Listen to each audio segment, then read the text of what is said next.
मैं घुमा, उसके बाद पिछले 36-37 दिन से जंतर मंतर पर बैठा था। काफी खुशी मिल रही है घर आकर, इतने लंबे समय के बाद और इतने लंबे संघर्ष के बाद घर आया हूँ।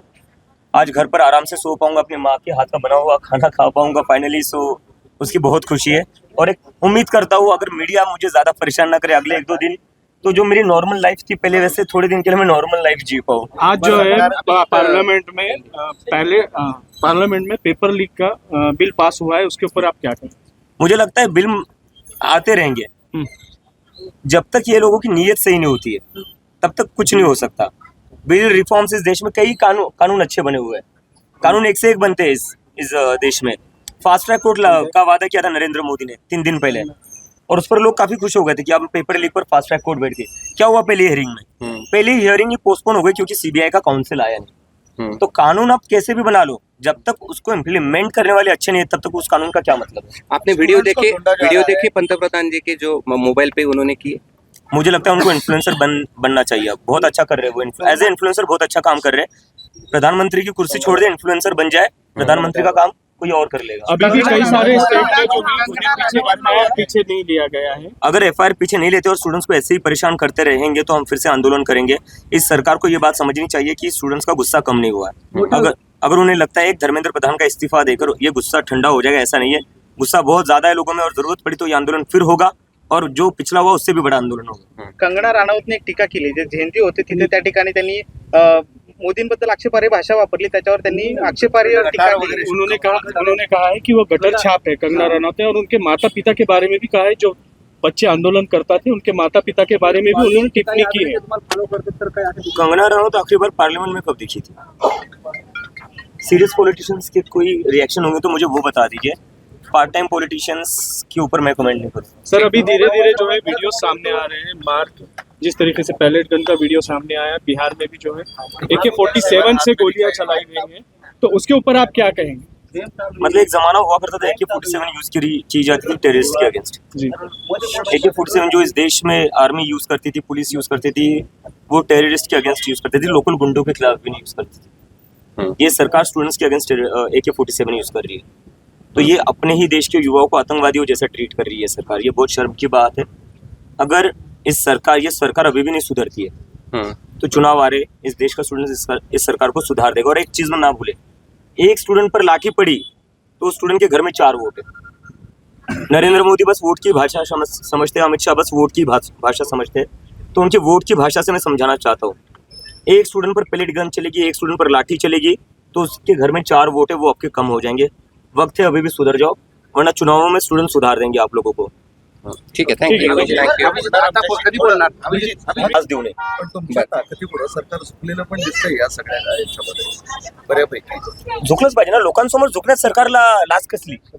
लोकतंत्रामध्ये सरकारला लोकांसमोर झुकावं लागतं, त्यात काय? नाही, असं आहे की काही गुन्हे इतर राज्यातनं अजून मागे घेण्याच्या संदर्भात काही सरकारशी बोलणं झालं का? म्हणजे बोलणं चालू आहे, आश्वासन दिलं होतं, लेखी अजून काही आले नाही, आम्ही त्याचीच वाट बघतोय।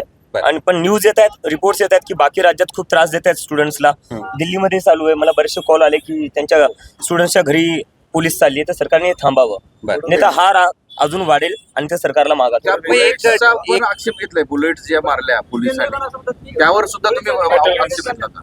स्टुडंट्सवर पेलेट गन्स मारण्याचं काय? पेलेट गन तर पहिली गोष्ट ही वापरण्यातच नाही देशातल्या कोणत्याच नागरिकावर, फक्त स्टुडंट्सच नाही, तुमच्या देशाचे नागरिक आहे ना, काय आतंकवादी तर नाहीये। काय म्हणून तुम्ही पेलेट गन वापरले? ज्यांनी कोणी पेलेट गन्सची ऑर्डर दिले, मग ते अमित शाह किंवा असू नये, त्यांच्यावर कारवाई झाली पाहिजे। एक आक्षेप पण घेतला जातो सातत्यानं तुमच्या त्या पार्टीबद्दलचा, की तुम्ही सांगितलं की एक विद्यार्थी आहेत, त्यांचं बलिदान गेलंय आणि त्याचं यश मिळाल्यानंतर मग तुम्ही आनंदोत्सव साजरा केला, 5 स्टारमध्ये पार्टी केली, अशा प्रकारचा आक्षेप देखील घेतला गेला। 36 दिवस जेवढे व्हॉलेंटियर्स होते, 36 दिवस 45 डिग्रीच्या उन्हात बसलेले ते, पाऊस आला तेव्हाही ते बसलेले तिथं, संघर्ष केलेला आहे त्यांनी।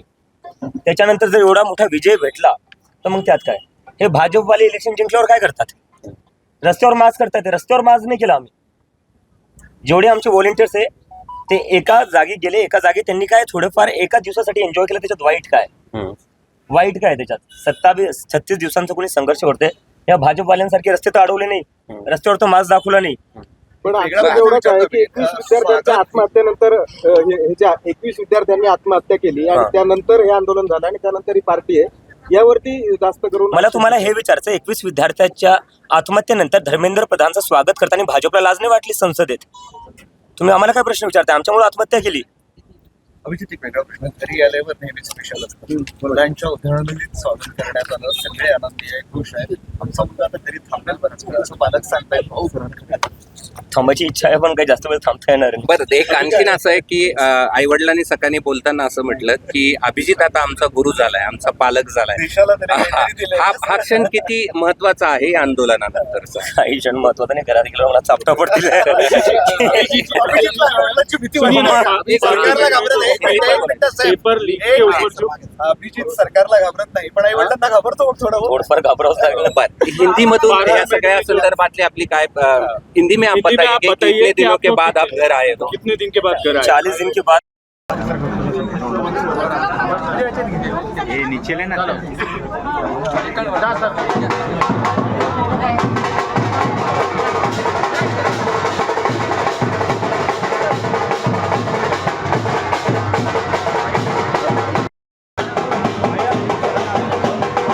आमचं होत्या भाऊ एक एक एक एक एक एक होत्या एक एक होत्या ना एक एक होत्या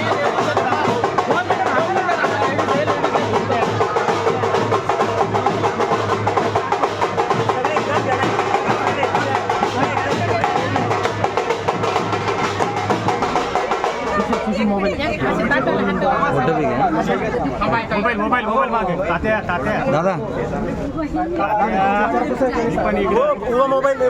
एक मिनिट एक फोटो घेऊ द्या दादा एक मिनिट मागे दादा एक मिनिट मागे दादा मागे दादा मागे एक मिनिट दादा मागे ना दादा मागे ना तुम्ही हा भाऊ समोर हा भाऊ समोर समोर दादा समोर ओके यस ओके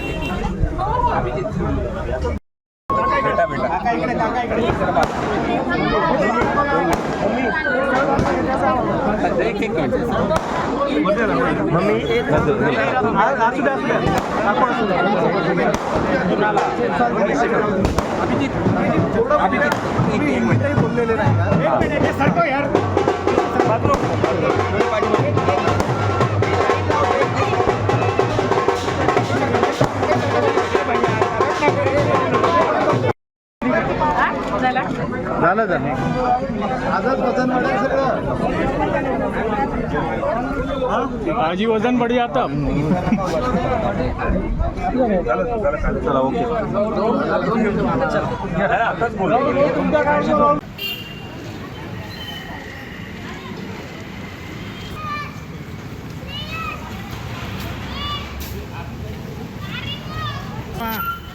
पाऊस येईल खराब होऊन जाईल ना ते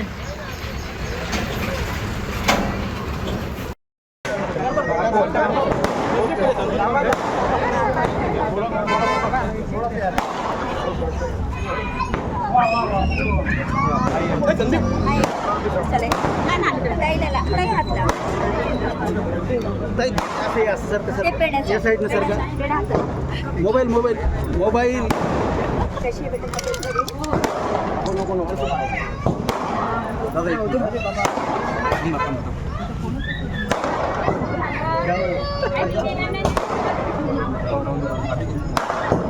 बाकी थोडा असं मला थोडं मागे